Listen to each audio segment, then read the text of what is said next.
Hello, everybody. Hello. Okay, today is a very historic day, as they say, February 24th, 5:30 Eastern Standard Time. Um, what I want to go over is very critical now. I think a lot of people are going to be thrown into a bear trap in a lot of ways. So let me just show you what I mean. All right, so we're going to transition. There we go. Hello, hello, hello to the computer. Alrighty, let me just show you what we're gonna look at first. First of all, I mean seriously, I cannot stress. I'm giving you a warning here. If you like what you see, join the free newsletter quantlabs.net/contact. All right. Again, quantlabs.net/contact for those on the podcast. So let's look at the markets after this invasion has now taken place with Russia.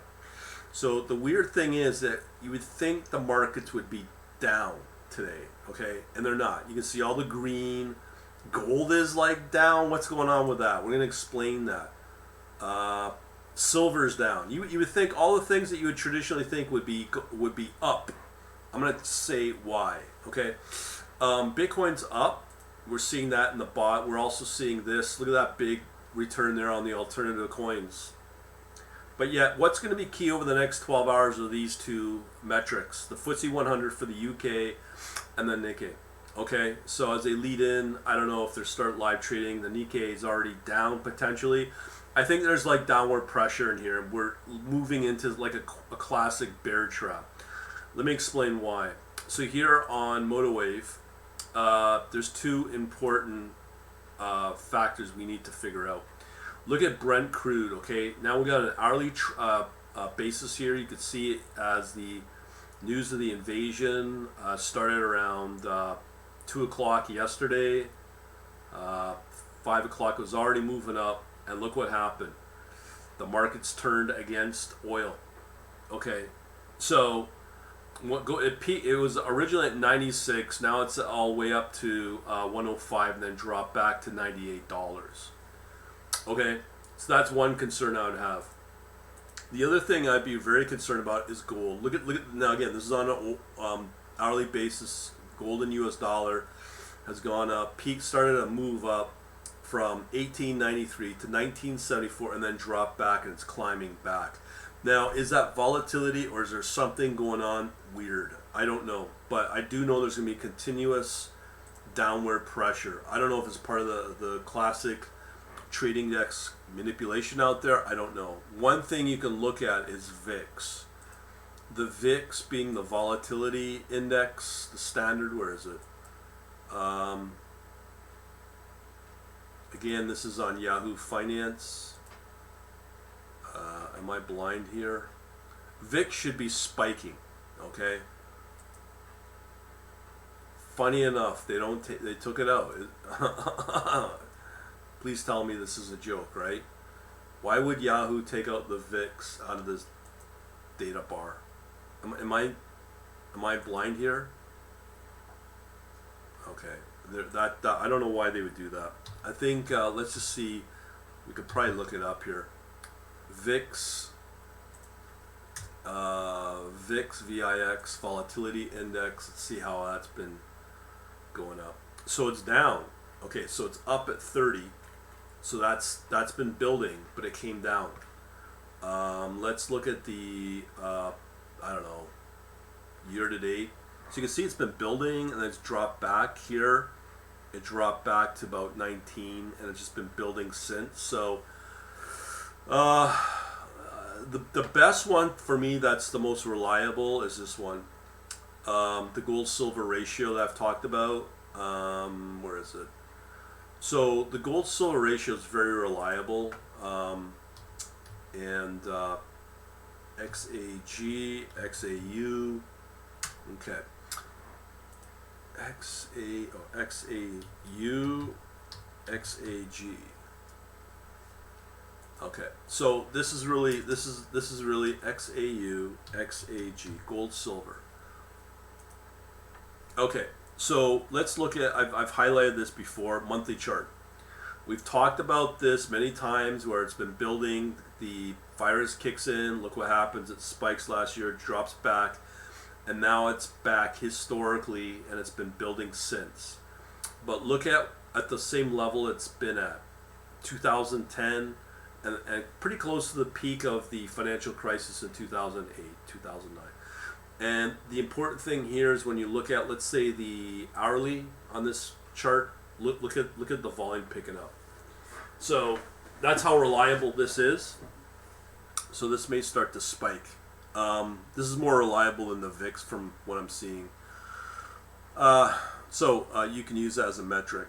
All right, so that's that. Now, a couple of things I want to show that's really important here is you have gold and oil dropping, okay?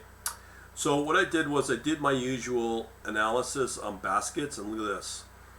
This blue line is the new trading basket without, let me repeat, without oil and gold. Okay, so it's starting to perform better. So this only there's no commodities in here. It's 100% currencies. Okay, so it's starting to outperform now. And my question to myself is it better to not put capital, take your profit in oil and gold, as that may go volatile and you may not get the investments long term that you would hope to get with oil and gold? It's tough to say because obviously it could go one of many ways.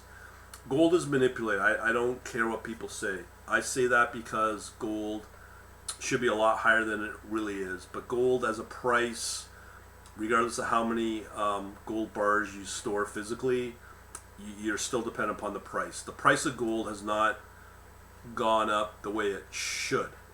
If I was a betting guy, I'd rather hold this gold-silver ratio than silver oil and gold right now. It's just currencies right now. That's starting to move. So let's look at this. Now, of course, we're going to look at, let's say, the 2-month, 3-month chart. So you can see here the S&P barely eked out of these combinations, 3 currency pairs in there. Okay, but look what's happening now. So we may be in the early stages of this kind of trade is going to be more important than gold and silver combined. Okay, and we're not factoring in crypto at all at this time. So what this means is let's figure it all out. So I think from what I'm seeing, I would not be surprised you'll start to see a lot of volatility in both price for gold and oil. So you won't get a steady return there. That's quite possible. But here you can clearly see that we are building something. It's too early to tell on this, but this combination is starting to move up. So I can't really say in terms of volatility will be huge for both the price of gold and oil. So that's something we need to figure out.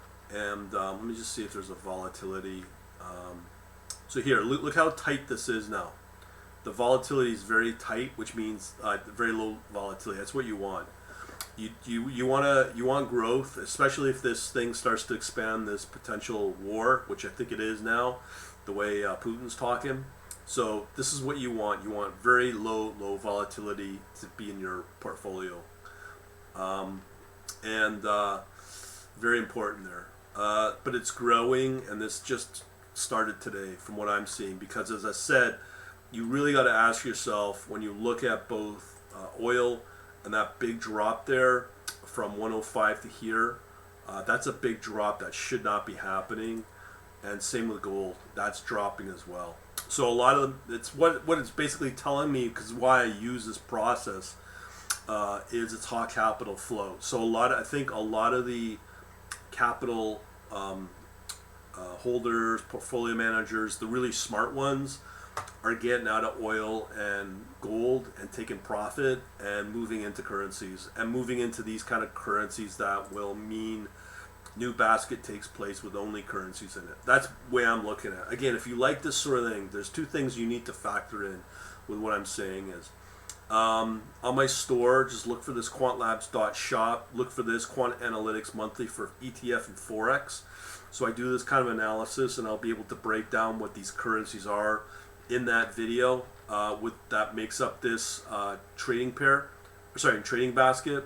On top of, if you're really concerned, blending in what I'm showing here versus with crypto, we can talk about that with a one-on-one session here again on my quantlabs.shop, because a lot of the portfolio managers are going to be way too well, you're going to lose money with the financial advisors because they're so mandated to only hold U.S. equities, and well, you can see the kind of return you've been getting in yellow there, where it's been, and this is where it's like negative 10%, pretty close to it since the beginning of the year. So you can listen to me, or you can listen to your financial advisor. Just allow your profit and portfolio to eat into losses. That's up to you.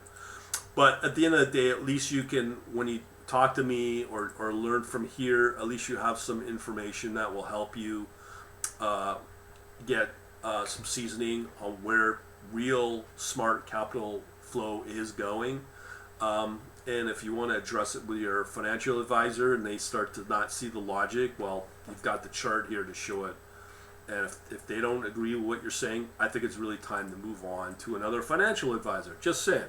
Again, if you like what you're hearing, go to quantlabs.net/contact. It's really important information now, especially where people could start losing money. The bot is starting to perform as well, which is good. It was taking some big losses here, but I'm going to put more insight into that in further videos. Okay, we'll talk to you later. Thanks.